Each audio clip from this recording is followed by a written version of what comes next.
7 minutes past 7 in the morning, March 18th, 2020. The city is waking up, and on top of the most photographed building in Utah, 200 feet above the street, a golden angel is holding a trumpet to his lips, the way he has held it for more than a century. Then the ground moves, the shaking lasts seconds, and the trumpet, solid, gold-leafed, falls off the angel and drops 200 feet to the ground below. That image went around the world. Utah had just been reminded that it lives in earthquake country. But here is the part almost nobody outside the state understood. And it is the reason for this entire video. That earthquake was a magnitude 5.7. And it did not happen on the fault everyone was worried about. It happened on a smaller structure off to the side. The real fault, the one Utah's scientists have spent 40 years studying, runs directly underneath the eastern suburbs of Salt Lake City. It can produce an earthquake more than 100 times more powerful than the one that took the trumpet down. Roughly 80% of the people in the entire state live within 15 miles of it. And you do not need instruments to find it. You can stand on it. In some neighborhoods, you can see it running through the backyards. That is what makes the Wasatch Fault different from almost everything else we cover on this channel. And understand what that morning in 2020 actually revealed. The shaking was not severe by California standards. It lasted seconds. Nobody died, but across the valley, brick facades dropped onto sidewalks. Chimneys snapped off at the roofline. Older schools were closed for inspection. The airport was evacuated, and its control tower damaged badly enough that it never reopened. The tower was demolished, and the new one finished early. A magnitude 5.7 did that. Now, hold the arithmetic. The earthquake scale is logarithmic. A magnitude 7 releases roughly 90 times more energy than a 5.7. That is not a bigger version of what Utah felt.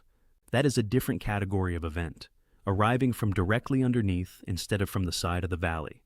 Cascadia is out at sea. Puente Hills is buried miles under Los Angeles. The New Madrid zone hides under 1,000 feet of river mud. The Wasatch Fault is visible. Drive east from downtown Salt Lake City toward the mountains and watch the ground. At the base of that enormous wall of rock, the Wasatch Range, rising more than 7,000 feet above the valley floor, there is a step, a low ridge, sometimes 10 feet high, sometimes 40, running along the mountain front like a wrinkle in a carpet. It cuts across gullies. It cuts across the mouths of canyons. In places it cuts across neighborhoods, and homeowners have terraced it into their lawns without ever asking what made it. Geologists call those steps fault scarps. They are the accumulated evidence of past earthquakes, each one dropping the valley floor a few feet relative to the mountains, over and over, until the step becomes visible from a passing car. And at the mouth of one canyon south of the city, there is a piece of evidence so clean that it is used in textbooks around the world.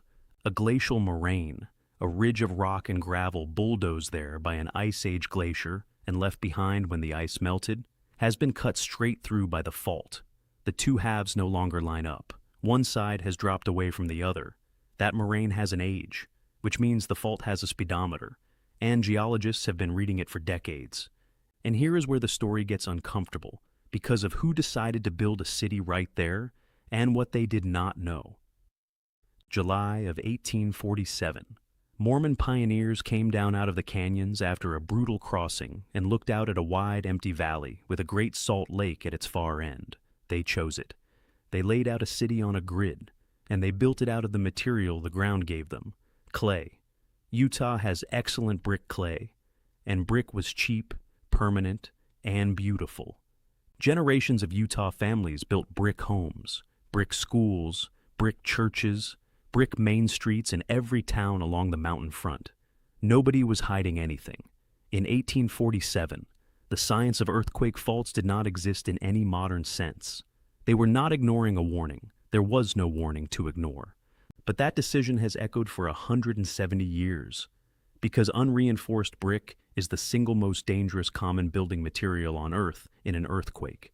Brick walls carry weight beautifully straight down and have almost no strength against sideways motion. When the shaking comes, the walls peel away from the floors and the roof, and the building comes down into the street. Engineers have a blunt phrase for what happens to people inside. It is the same failure mode that killed people in the older buildings of Los Angeles, in Christchurch, New Zealand, in Mexico City, And the state of Utah has an extraordinary number of these buildings. Estimates run into the many tens of thousands. Homes, apartment blocks, storefronts on every historic main street, and until recent decades, a great many schools. Studies have suggested that a large share of Utah's unreinforced masonry homes sit in the highest shaking zones along the fault. And unlike a public building, nobody inspects a private house. A city built out of the safest looking material in the world, sitting on top of one of the most studied active faults in North America. Now, let us get to the number that matters. And I will tell you up front that it is the most specific number this channel has ever put on a fault. How often does this fault actually go off? For decades, teams have been digging trenches straight across the fault scarps, cutting down through the soil layers and reading the walls like the pages of a book. It is slow, unglamorous work. A backhoe opens a trench 20 feet deep across the scarp. Geologists climb in with string grids and hand tools and map every layer on the wall, centimeter by centimeter. Every past earthquake leaves the same signature, a layer torn and offset, then buried by younger soil washing down off the mountain, then torn again by the next event. Charcoal from old wildfires trapped in those layers gives radiocarbon dates, date the layers, and you get the fault's own diary, written by the fault in its own hand.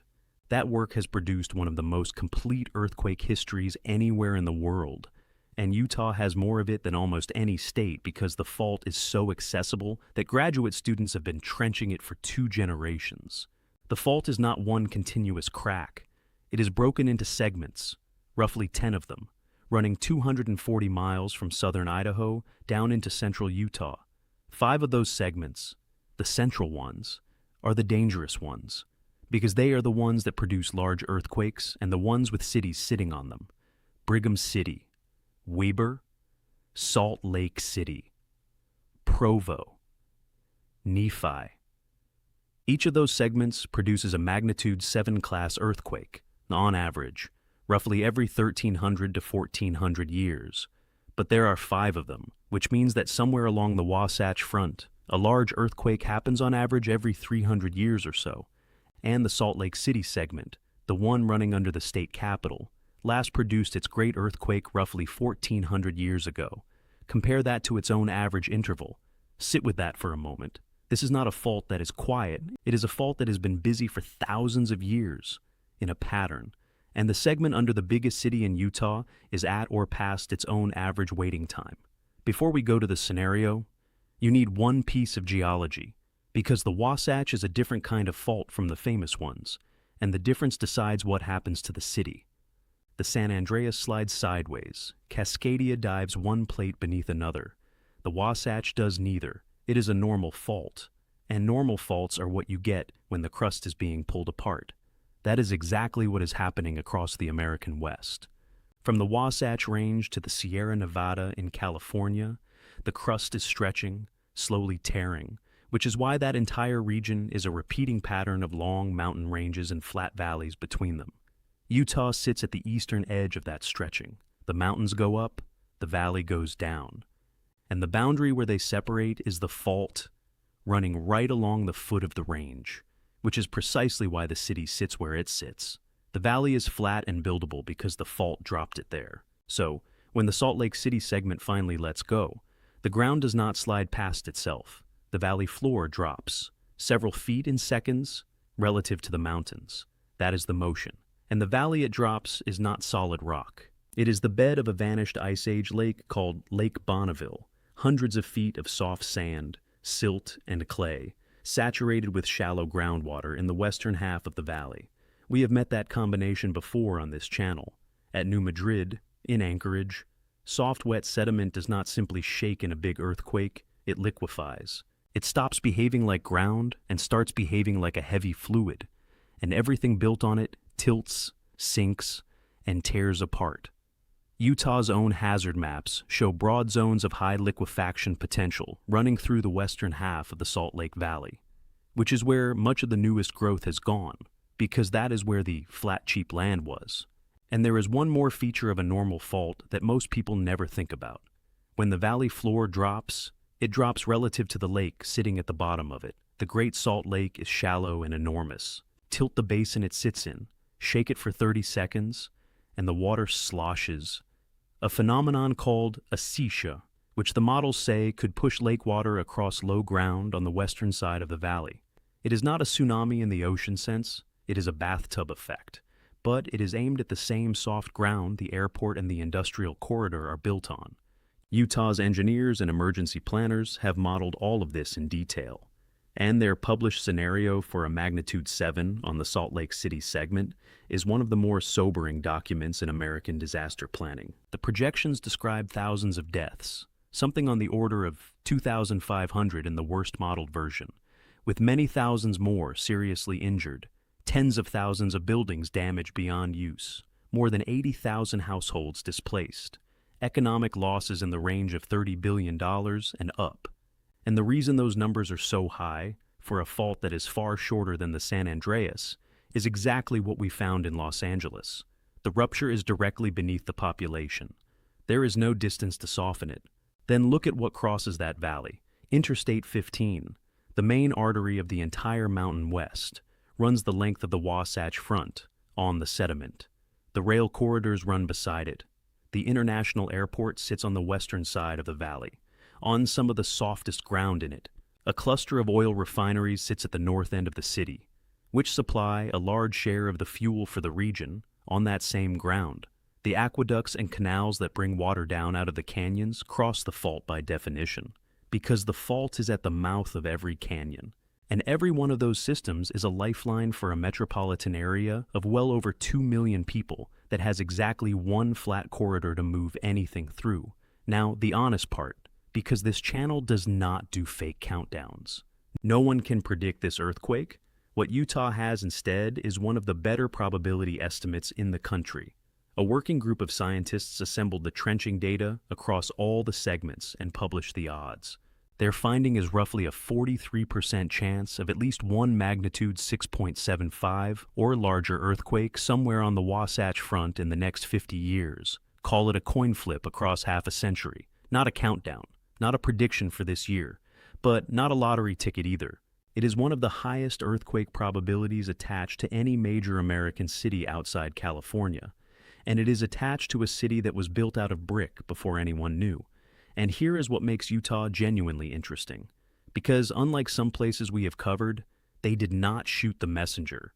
They spent the money. The Utah State Capitol, a heavy stone building standing on a hill almost directly above the fault, was closed for years and rebuilt from underneath. Engineers excavated below it and placed the entire building on base isolators, nearly 300 of them. Enormous rubber and steel bearings that let the ground move sideways while the building above stays comparatively still. The Salt Lake Temple, the very building whose angel lost its trumpet in 2020, was already deep into its own multi-year seismic renovation when that happened. Its pioneer-era stone walls being reinforced and the whole structure placed on base isolation. School districts have replaced or retrofitted unreinforced masonry schools. The state runs one of the largest earthquake drills in the country every year. Hundreds of thousands of people practicing at the same moment. None of it stops the earthquake. All of it changes the number of people the earthquake gets. So, 3 futures. The honest way to hold the Wasatch Fault. Future 1, the most likely in any given year. Nothing. The scarps sit there in the sunlight, looking like landscaping.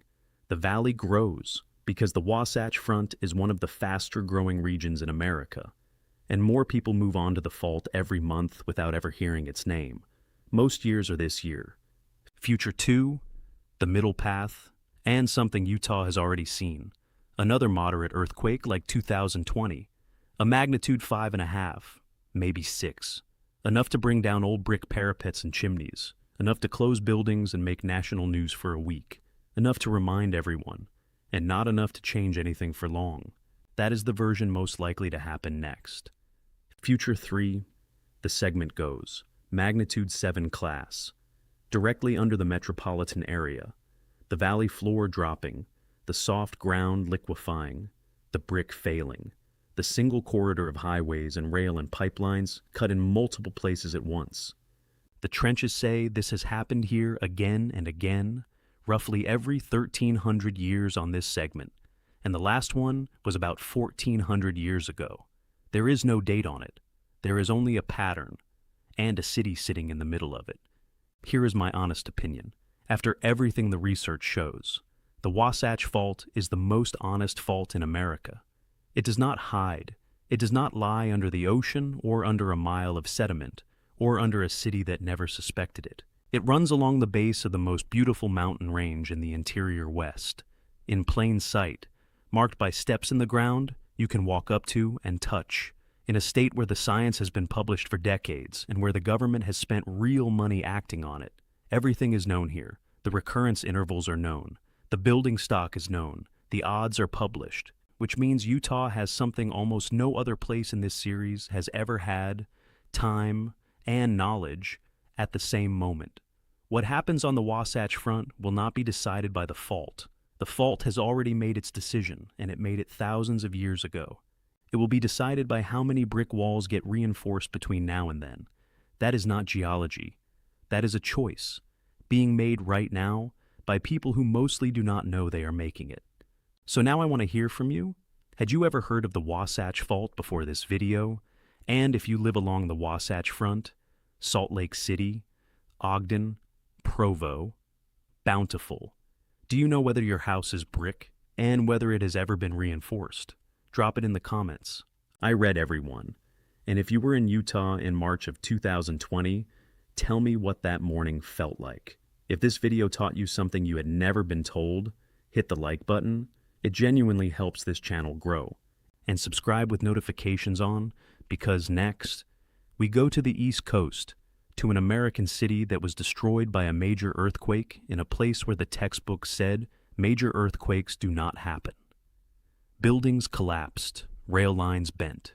It was felt from Cuba to Chicago, and after nearly 140 years of searching, scientists still cannot agree on which fault did it. The fault has never been found. That story is next. The ground beneath America is speaking. Make sure you are listening.